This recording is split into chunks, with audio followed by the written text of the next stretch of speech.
Hello student, आप सभी का बीआरएम की ऑनलाइन क्लासों में हार्दिक स्वागत है।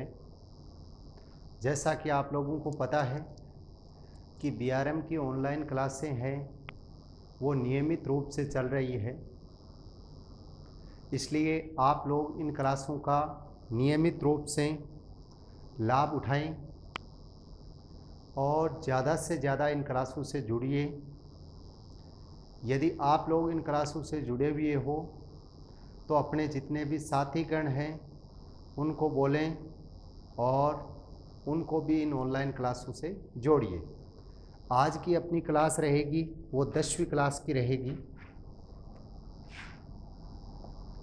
कक्षा 10th, जिसके अंदर अपने अध्याय हैं वो 9वां चल रहा है। ठीक है, जिसका नाम है प्रकाश। अपने 9वां अध्याय चल रहा है जिसका नाम है प्रकाश, और इस अध्याय का ये पार्ट है वो 5वां है। मतलब इससे पहले इस अध्याय की 4 क्लासें हो चुकी है, जिसके अंदर हमने क्या क्या पढ़ा। प्रकाश के परावर्तन के बारे में पढ़ा, उसके पश्चात दर्पण के बारे में पढ़ा सेकंड क्लास में। उसके पश्चात हमने पढ़ा प्रकाश के परावर्तन के नियम पढ़े। उसके पश्चात गोलीय दर्पण द्वारा प्रतिबिंब बनाना, अवतल दर्पण द्वारा प्रतिबिंब कैसे बनाया जाता है ये पढ़ा। आज का अपना टॉपिक रहेगा वो रहेगा उत्तल दर्पण द्वारा प्रतिबिंब बनाना। देखो, इससे पहले वाले वीडियो में हमने, इससे पहले वाली क्लास थी उसके अंदर हमने अवतल दर्पण द्वारा प्रतिबिंब बनाना सीखा। तो अवतल दर्पण द्वारा अधिकतम प्रतिबिंब कितने बनाए जा सकते हैं? 6 बनाए जा सकते हैं। अवतल दर्पण द्वारा अधिकतम कितने प्रतिबिंब बनाए जा सकते हैं? 6 प्रतिबिंब अधिकतम हम बना सकते हैं। और उत्तल दर्पण है तो उत्तल दर्पण द्वारा हम अधिकतम कितने प्रतिबिंब बना सकते हैं? 2 प्रतिबिंब बना सकते हैं। ठीक है, तो उत्तल दर्पण द्वारा हम अधिकतम कितने प्रतिबिंब बना सकते हैं? 2 प्रतिबिंब बना सकते हैं। तो देखो, अवतल दर्पण द्वारा प्रतिबिंब हम कैसे बनाएंगे और अवतल दर्पण द्वारा प्रतिबिंब है वो किस प्रकार से बनेगा। इसके लिए जैसे हमने अवतल दर्पण में हमने एक सारणी बनाई थी, ठीक है, 6 प्रतिबिंब की, कि कौन सी वस्तु कहाँ पे है तो कहाँ पे प्रतिबिंब बनेगा। इस प्रकार से हमने एक सारणी बनाई थी। तो उत्तल में भी हम क्या करेंगे, वो सारणी बनाएंगे। कैसे? पहले हम क्या पढ़ेंगे? केवल सारणी पढ़ेंगे। देखो, क्रम संख्या, बिंब की स्थिति, उसके पश्चात है प्रतिबिंब की स्थिति,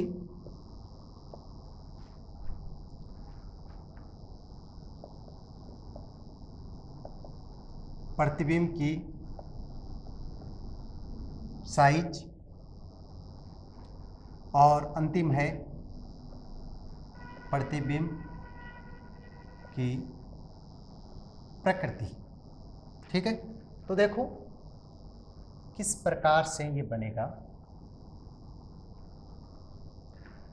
उत्तल दर्पण द्वारा अधिकतम कितने प्रतिबिंब बनते हैं? 2। ये याद रखना, छोटा प्रश्न पूछा जाता है कई बार कि अवतल दर्पण द्वारा अधिकतम कितने प्रतिबिंब बन सकते हैं? तो 6 प्रतिबिंब। अवतल दर्पण द्वारा अधिकतम कितने प्रतिबिंब बन सकते हैं? 6 प्रतिबिंब। और उत्तल दर्पण है उसके द्वारा अधिकतम कितने प्रतिबिंब बन सकते हैं? तो 2 प्रतिबिंब बन सकते हैं। तो देखो, इसमें 2 प्रतिबिंब कौन कौन से बनते हैं। ठीक है, आज हम क्या पढ़ेंगे कि उत्तल दर्पण द्वारा जो 2 प्रतिबिंब बनते हैं वो कौन कौन से बनते हैं। तो सबसे पहला, जब वस्तु कहाँ पे हो? जब वस्तु अनंत पर हो। ठीक है, तो हमें पता है जब वस्तु अनंत पे होती है तो प्रतिबिंब कहाँ पे बनता है? एफ पर बनता है। प्रतिबिंब की साइज कैसी होती है? अत्यधिक छोटा प्रतिबिंब बनता है। और प्रकृति, इसके अंदर प्रकृति कैसी होगी? आभासी व सीधा। देखो, उसके अंदर प्रकृति कैसी थी? वास्तविक और उल्टा था। इसके अंदर प्रकृति कैसी होगी? आभासी और सीधा होगा। दूसरा, जब वस्तु कहाँ पे होगी? अनंत वह P के मध्य कहीं भी हो सकती है, ठीक है। अनंत बिंदु और P के मध्य कहीं भी वस्तु है तो प्रतिबिंब कहाँ पे बनेगा? P व F के मध्य बनेगा। कहाँ पे बनेगा? P व F के मध्य बनेगा। और साइज कैसी होगी? छोटा ही होगा। प्रकृति कैसा होगा? आभासी और उल्टा। तो देखो ये दो प्रतिबिंब बनते हैं, ठीक है। उत्तल दर्पण द्वारा कितने प्रतिबिंब बनते हैं? ये दो प्रतिबिंब बनते हैं उत्तल दर्पण द्वारा, ठीक है। तो ये उतार लेना, हेडिंग लगा लेना, उत्तल दर्पण द्वारा प्रतिबिंब बनाना। हेडिंग लगा लिया कि उत्तल दर्पण द्वारा प्रतिबिंब बनाना। उसके बाद में ये सारणी बनाना। अब देखो कैसे बनता है।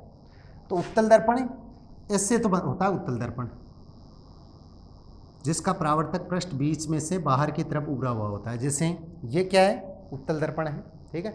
इसका परावर्तक पृष्ठ ये बीच में से बाहर की तरफ निकला हुआ है। निकला हुआ है या नहीं निकला हुआ है? इसका परावर्तक पृष्ठ क्या है? बीच में से बाहर की तरफ निकला हुआ है। अब मान लो कि इसका हम रेखा चित्र बनाएंगे तो ये क्या हो गया? इसका मुख्य अक्ष हो गया। यहाँ पे क्या बनेगा? P बन गया। यहाँ पे क्या बन गया? F बन गया। और यहाँ पे क्या बन गया? C बन गया, ठीक है। तो P, F और C ये हो गया। अब इसमें क्या होगा कि इधर हो गया अनंत। तो एक तो देखो यहाँ पे जब वस्तु होगी अनंत पे तो प्रतिबिंब कहाँ पे बनेगा? F पे बनेगा। कहाँ पे बनेगा? F पे। दूसरा, इस अनंत और इस P के बीच में कहीं पे भी वस्तु है, ठीक है, तो प्रतिबिंब यहाँ पे बनेगा, P और F के बीच में बनेगा। दोनों प्रतिबिंब बनेंगे, दोनों की साइज क्या होगी? छोटी होगी। दोनों की प्रकृति कैसी होगी? आभासी व सीधा। क्यों? क्योंकि देखो वास्तविक और उल्टा तो जब इधर बनता है प्रतिबिंब, किसी भी दर्पण में जब प्रतिबिंब इधर बनता है तो उसकी प्रकृति हमेशा कैसी होती है? आभासी और सीधा होता है। सॉरी, जब प्रतिबिंब इधर बनता है तो वास्तविक और उल्टा होता है, ठीक है। किसी भी दर्पण में जब प्रतिबिंब इस तरफ बनता है तो उसकी प्रकृति हमेशा कैसी होती है? वास्तविक और उल्टा होता है। परंतु जब प्रतिबिंब इधर बनता है, यहाँ पे बनता है, तो उसकी प्रकृति कैसी होती है? आभासी और सीधा। तो इसके अंदर दोनों प्रतिबिंब देखो, एक यहाँ बनेगा, एक यहाँ बनेगा, दोनों इस तरफ बन रहे हैं, तो इसकी प्रकृति कैसी होगी? आभासी और सीधा होगा। तो ये तो हो गई सारणी। दो है, बिल्कुल सीधा याद रख लेना कि जब वस्तु अनंत पे होती है तो प्रतिबिंब F पे बनेगा, ठीक है। और जब वस्तु कहाँ पे होगी? अनंत और F के बीच में होगी तो प्रतिबिंब कहाँ पे बनेगा? F और P के बीच में बनेगा। अब इसके अंदर देखो उत्तल दर्पण द्वारा प्रतिबिंब बनाने के हमने नियम पढ़े थे, तो उसके अंदर देखो ये नियम याद रखने, तो सीधे कंप्लीट दो नियम याद रखो आप लोग। एक तो ये याद रखना है P, F और C। पहला नियम कौन सा था? कि जब वस्तु प्रकाश की किरण सीधी आके टकराती है तो किधर अपसरित होगी? F पर, ठीक है। पहला नियम तो ये था। एक क्या था कि जब C से आती है, ये C से आएगी तो वापस इसके पथ में, तो इस C वाले को हम यहाँ से भी लगा सकते हैं। देखो यहाँ से आएगी तो ये C पे आ गई, ये इधर वापस चली गई, ठीक है। एक नियम क्या था? तिर्यक वाला था, तो ये तिर्यक इधर, ये इधर, तो ये ऐसे होगा, ठीक है। तो इस प्रकार से नियम थे इसके, जो मैंने पहले की क्लासों के अंदर बताए हैं। अब देखो हम क्या बनाएंगे? प्रतिबिंब बनाएंगे कि प्रतिबिंब कैसे बनते हैं, कि इनके द्वारा प्रतिबिंब है वो किस प्रकार से बनते हैं।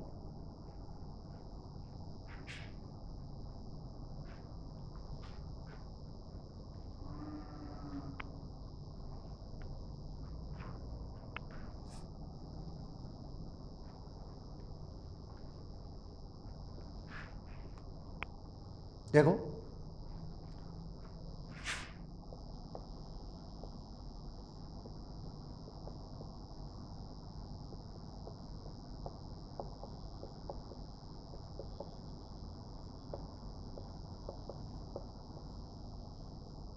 अवतल दर्पण द्वारा प्रतिबिंब बनाना, मतलब अवतल दर्पण के द्वारा किस प्रकार से प्रतिबिंब, सॉरी उत्तल, अवतल का हमने पहले पढ़ लिया है, अब कौन सा है? उत्तल।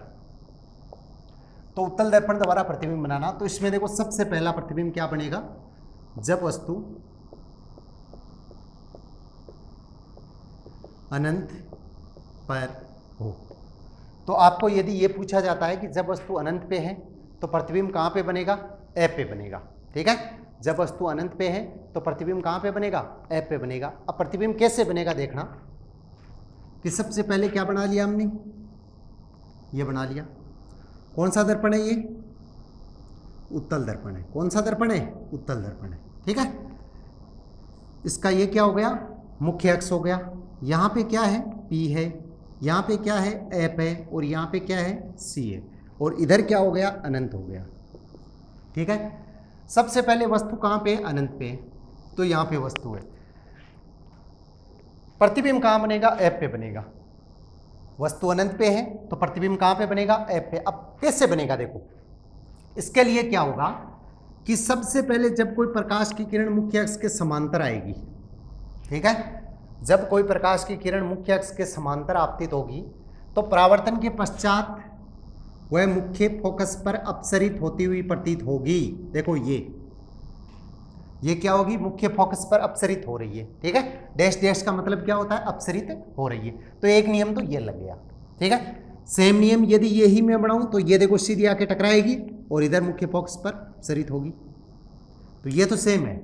अब नियम देखो, तीसरा नियम था कि यदि सी से आएगी, ठीक है, तो वापिस अपने पथ पे जाएगी। तो देखो ये इधर से आ रही है, यहाँ आ गई। ठीक है, यहाँ आने के बाद में देखो यहाँ dash dash dash dash dash. ठीक है, तो ये इधर से आई और वापस चली गई, तो यहाँ पे क्या बन गया, ये प्रतिबिंब बन गया। तो ये बन गया इसका प्रतिबिंब। अब इसमें अपने को लिखना क्या है कि प्रतिबिंब की स्थिति कहाँ पे बन रहा है, प्रतिबिंब F पे बन रहा है। वस्तु कहाँ पे है, अनंत पे है। प्रतिबिंब कहाँ पे बनेगा, F पे।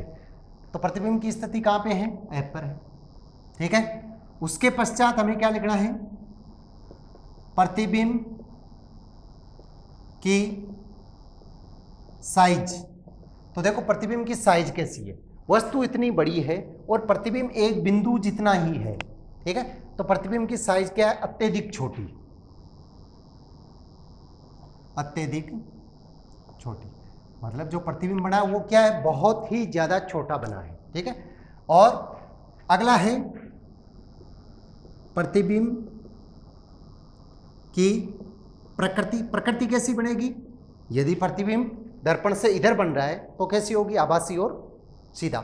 यदि इधर बनता तो कैसी होती, वास्तविक और उल्टा। परंतु प्रतिबिंब कहाँ बन रहा है, इधर बन रहा है, तो कैसी होगी प्रकृति, आभासी व सीधा, आभासी व सीधा। हो गया कंप्लीट। तो ये तो बन गया पहला प्रतिबिंब कि जब वस्तु अनंत पे है तो किस प्रकार से प्रतिबिंब बनेगा, तो इस प्रकार से प्रतिबिंब बनेगा। तो ये कंप्लीट हो गया पहला। अब देखो दूसरा पढ़ेंगे, हम इसका दूसरा प्रतिबिंब पढ़ेंगे कि इसका दूसरा प्रतिबिंब है वो किस प्रकार से बनता है। तो देखो 2 नंबर कहां पे होगा, जब वस्तु अनंत व P के मध्य किसी बिंदु पर स्थित हो,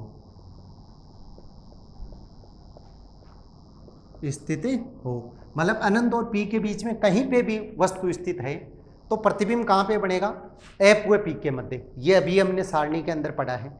यदि मान लो अनंत व P के मध्य कहीं पे भी वस्तु स्थित है तो प्रतिबिंब कहां पे बनेगा, F व P के मध्य बनेगा। अब प्रतिबिंब कैसा बनेगा, देखो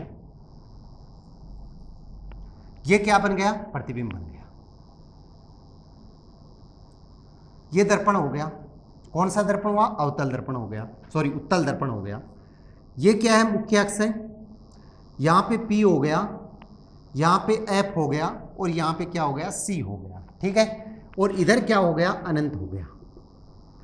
अब वस्तु इस अनंत और इसके बीच में कहीं भी हो सकती है। तो माना हमने कि वस्तु ये है, ये क्या हो गई, वस्तु हो गई। ठीक है, अब क्या होगा कि प्रतिबिंब इन दोनों के बीच में बनेगा।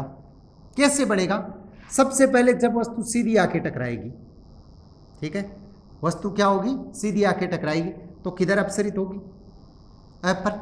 तो ये हो गई, वापस चली गई। उसके पश्चात देखो तिर्यक वाला लगाओ नियम, चौथा नियम कि इधर से आएगी वापस चली जाएगी। तो देखो ये यहाँ पे टकरा गई, तो ये यहाँ पे क्या बन रहा है, इसका प्रतिबिंब बन रहा है। यहाँ क्या बन रहा है, इसका प्रतिबिंब। इतना सा ये बन रहा है प्रतिबिंब। कहाँ पे बन रहा है, P और F के बीच में बन रहा है यहाँ पे। ठीक है, तो अब अपने को क्या लिखना है यहाँ पे कि प्रतिबिंब की स्थिति कहाँ पे है, प्रतिबिंब P व F के मध्य। ठीक है, अगला होगा वो क्या होगा, प्रतिबिंब की साइज।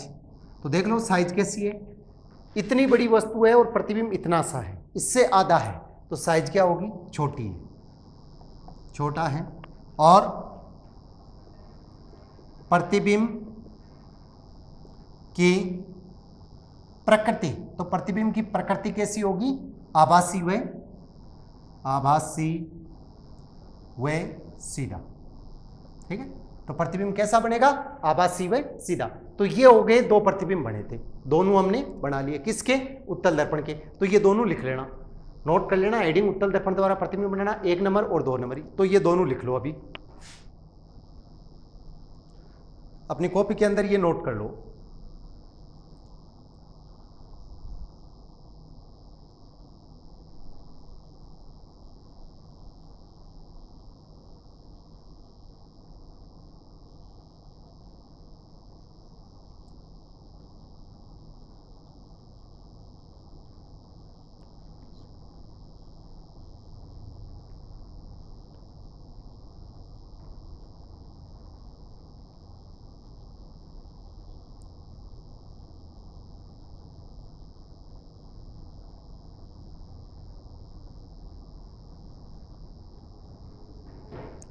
ठीक है, अब देखो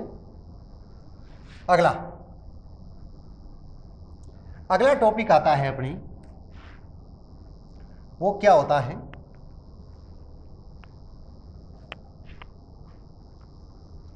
दर्पण सूत्र। दर्पण सूत्र अगला टॉपिक क्या है अपने, दर्पण सूत्र। तो देखो दर्पण सूत्र होता क्या है, 1/f बराबर 1/v प्लस 1/u।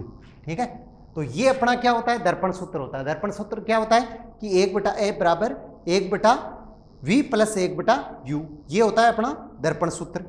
ठीक है, अब इसमें देखो होता क्या है, ठीक है, क्योंकि हम जितने भी इस चैप्टर के अंदर गणित वाले प्रश्न करेंगे, आंकिक प्रश्न करेंगे, तो उसके अंदर ये सूत्र बहुत काम आएगा।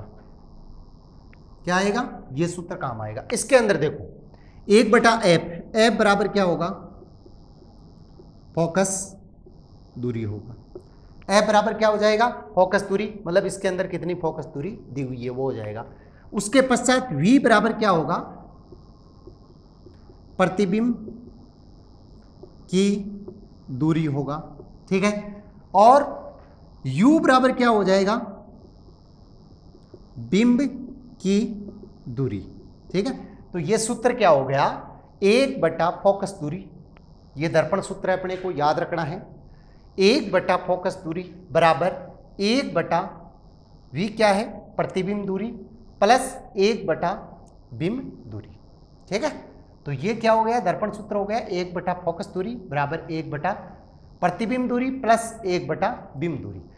होता क्या है, फोकस दूरी आपको पता है कि फोकस दूरी किससे बोलेंगे, फोकस दूरी किसको बोलेंगे, P व F के मध्य की दूरी को हम क्या बोलते हैं, फोकस दूरी। ये मैंने स्टार्ट में बताया था।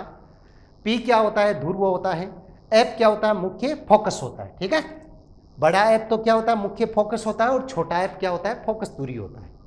तो फोकस दूरी की परिभाषा क्या होगी कि ध्रुव व मुख्य फोकस के मध्य की दूरी को, ध्रुव व मुख्य फोकस के मध्य की दूरी को फोकस दूरी कहते हैं। अगला है देखो प्रतिबिंब दूरी। इसमें क्या होगा, P व प्रतिबिंब के बीच की दूरी को हम क्या बोलते हैं, प्रतिबिंब दूरी बोलते हैं।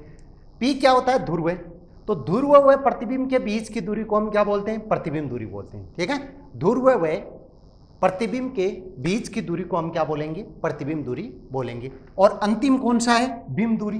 तो बिंब दूरी में क्या होगा, P व बिंब, बिंब क्या होता है, वस्तु, वस्तु लिखो या बिंब लिखो एक ही बात है। तो P व बिंब के बीच की दूरी को हम क्या बोलेंगे, बिंब दूरी बोलेंगे।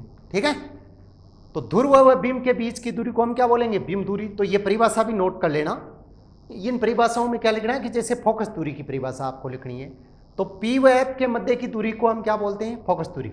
मतलब ध्रुव व मुख्य फोकस के बीच की दूरी को फोकस दूरी कहते हैं। प्रतिबिंब दूरी, ध्रुव व प्रतिबिंब के बीच की दूरी को प्रतिबिंब दूरी कहते हैं। और बिंब दूरी, ध्रुव व बिंब के बीच की दूरी को हम क्या बोलते हैं? बिंब दूरी बोलते हैं। ठीक है, तो अब देखो ये क्या होता है कि हम ये कहें कि कोई भी गणित वाला प्रश्न हम सोल्व करेंगे तो उसके अंदर ये काम आने वाला है। जैसे मान लो कि आपको ये बोला है, हमने ये एक प्रतिबिंब बनाया था, मान लो उदाहरण के लिए मैं समझा रहा हूं,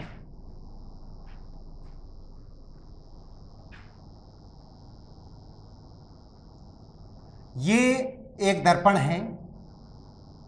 कौन सा है? अवतल दर्पण है। कौन सा है?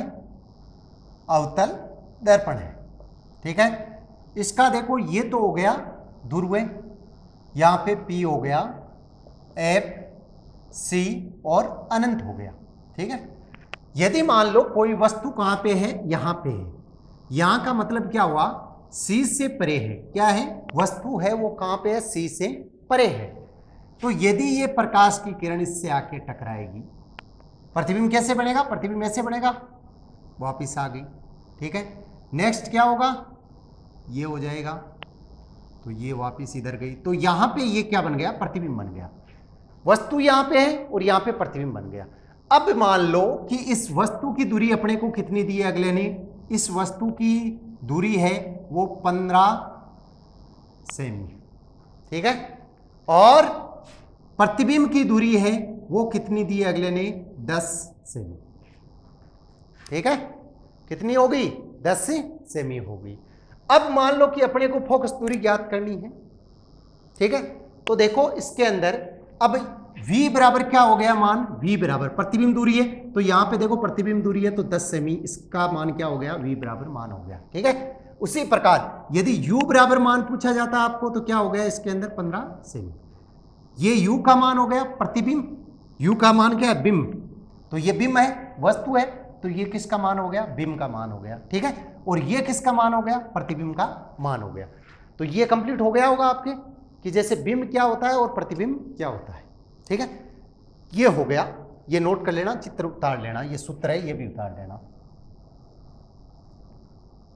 अब देखो इसके अंदर एक चीज याद रखना कि गोलीय दर्पण के अंदर सभी दूरियां कहां से मापी जाती है? ध्रुव से।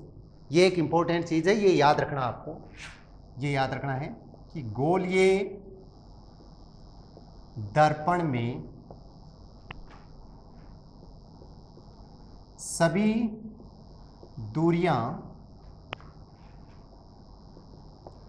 ध्रुव से मापी जाती है। ठीक है, तो गोलीय दर्पण के अंदर सभी दूरियां कहां से मापी जाती है? ध्रुव से मापी जाती है। गोलीय दर्पण के अंदर सभी दूरियां कहां से मापी जाती है? ध्रुव से मापी जाती है। ये हो गया आपने, ये इंपॉर्टेंट लाइन है, ये लिख लेना। ठीक, आगे देखो एक टॉपिक और करते हैं हम।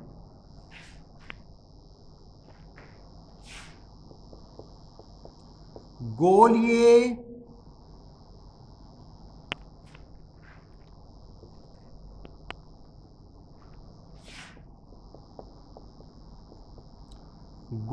दर्पण के लिए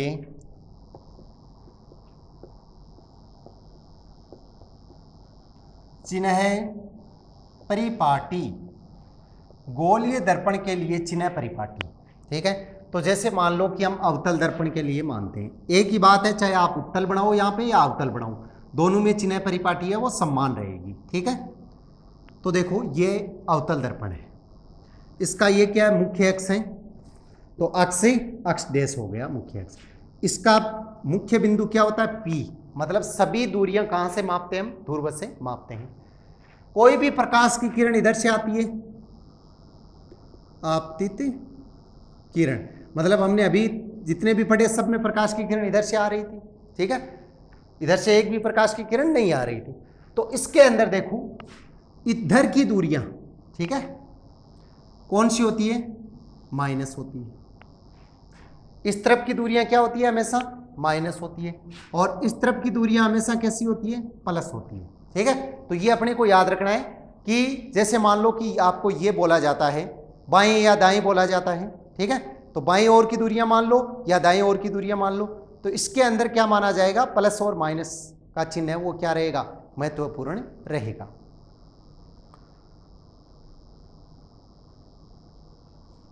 देखो इसके अंदर कैसे रहेगा कि जैसे मान लो कि ये प्लस का चिन्ह है, ठीक है, तो इधर जितनी भी दूरियां मापी जाएगी तो वो तो क्या होगी? माइनस होगी। उधर वाली दूरियां क्या हो जाएगी? प्लस हो जाएगी। इसी प्रकार यदि दूरी ऊपर से मापी जाती है, मतलब ऊपर जैसे वस्तु मान लो खड़ी है, ठीक है, तो उसकी दूरियां मापी जाती है तो वो हमेशा कैसी होगी? प्लस होगी। इसी प्रकार यदि नीचे की दूरियां मापी जाती है तो वो कैसी होगी? माइनस होगी। ठीक है, तो अपने को इसके अंदर याद क्या रखना है कि गोलीय दर्पण है, उसके अंदर ये चिन्ह परिपाटी कब काम आएगी? ये चिन्ह परिपाटी, ये चिन्ह परिपाटी काम आएगी अपने जब आंकिक प्रश्न करेंगे या गणित के प्रश्न सोल्व करेंगे, उसके अंदर काम आएगी। कैसे? जैसे मान लो कि अपने को मान दिया हुआ होगा u बराबर है वो 10 सेमी मान दिया हुआ होगा, ठीक है, तो यदि मान लो ये मान दिया हुआ होगा तो u का मतलब क्या होता है? बिंब होता है, बिंब होता है, बिंब हमेशा इसी तरफ होता है, तो इस तरफ की दूरियां क्या होगी? माइनस होगी, तो ये अपने आप क्या हो जाएगी? हमेशा माइनस से हो जाएगी। तो इस प्रकार से हम आंकिक प्रश्न है उसको सॉल्व करेंगे। अब देखो इस चैप्टर के अंदर अभी तक हमने दर्पण के बारे में कंप्लीट पढ़ लिया है, ठीक है। दर्पण सबसे पहले देखो हमने प्रकाश के परावर्तन के बारे में पढ़ लिया। उसके पश्चात जब हमने दर्पण का टॉपिक स्टार्ट किया तो उसमें हमने अवतल और उत्तल इनमें कंप्लीट पढ़ लिया। अवतल है उसके द्वारा प्रतिबिंब कैसे बनते हैं और उत्तल के द्वारा प्रतिबिंब कैसे बनते हैं। अवतल दर्पण के द्वारा अधिकतम कितने प्रतिबिंब बनते हैं? 6 प्रतिबिंब बनते हैं, ठीक है। अवतल है उसके द्वारा अधिकतम कितने प्रतिबिंब बनते हैं? 6 प्रतिबिंब बनते हैं। और उत्तल के द्वारा अधिकतम कितने प्रतिबिंब बनते हैं? 2। 6 प्रतिबिंब है हमने बना के देख लिए और ये उत्तल द्वारा भी 2 बना के देख लिए। तो आप लोग क्या करना, इनकी प्रैक्टिस करना घर पे। ये नहीं कि आप जैसे मान लो कि क्लास को लाइव देख रहे हो अभी और देखने के बाद में आपको ये आ जाएगा, नहीं समझ में आएगा। जब तक आप अपने हाथ से खुद प्रैक्टिस नहीं कर पाओगे तब तक इसके अंदर आपको कंप्लीट समझ में नहीं आने वाला है। इसलिए इसको 1 बार 2 बार 3 बार खुद प्रैक्टिस करो, पहले समझ लो, उसके बाद में जैसे यदि ये कहे कि रटा तो इसको जाएगा नहीं, क्योंकि अभी तक हमने इतने चित्र बनाए, जैसे 6 इसके बनाए और 2 इसके बना लिए, लगभग ये क्या होते हैं? सम्मान होते हैं। सबके सब चित्र क्या है? सम्मान है, तो इसको रट नहीं सकते हम, हमें समझना है। इसके लिए क्या करना है कि अवतल दर्पण में जो पहले मैंने सारणी बनाई थी, ठीक है, तो वो सारणी याद करनी है एक तो अपने को। एक उत्तल दर्पण के अंदर मैंने सारणी बताई थी वो याद करनी है। उस सारणी को याद करने का तरीका मैंने बताया था, छोटा तरीका, सरल तरीका बताया था। यदि आपके वो समझ में आया तो उस तरीके से उस सारणी को याद करना है, जिससे आप वो सारणी है वो कभी नहीं भूल पाओगे। इसी प्रकार उत्तल की भी मैंने सारणी बताई थी, उसको भी क्या करना है? सारणी को याद रखना है। और सबसे महत्वपूर्ण जो नियम गोलीय दर्पण द्वारा प्रतिबिंब बनाने के नियम होते हैं, 4 नियम, ठीक है। सबसे ज़्यादा महत्वपूर्ण यही है कि वो चारों नियम याद रखने अपने को। उन 4 नियम में से क्या होता है कि 2 नियम लगाने अनिवार्य होते हैं। कोई भी 2 नियम है वो हमें लगाने अनिवार्य हैं। यदि हम 2 नियम नहीं लगा पाएंगे तो हमें प्रतिबिंब बनाना नहीं आएगा। और जब वो 2 नियम कंप्लीट हम लगा देंगे तो हम अच्छी तरह से कोई भी प्रतिबिंब है वो बना सकते हैं। तो आज अपने इसके अंदर देखो दर्पण टॉपिक है वो कंप्लीट हो गया है। अब अगली क्लास आएगी उसके अंदर हम क्या पढ़ेंगे कि लेंस है वो स्टार्ट करेंगे। तो उसमें भी अवतल लेंस और उत्तल लेंस है उनके बारे में पढ़ेंगे, और उनमें भी जितने भी प्रतिबिंब बनते हैं, जिस प्रकार इनके अंदर प्रतिबिंब बने थे उसी प्रकार उनके अंदर प्रतिबिंब बनेंगे। तो उन सब के बारे में भी हम कंप्लीट विस्तार पूर्वक देखेंगे। आज की क्लास में हम इतना ही देखेंगे।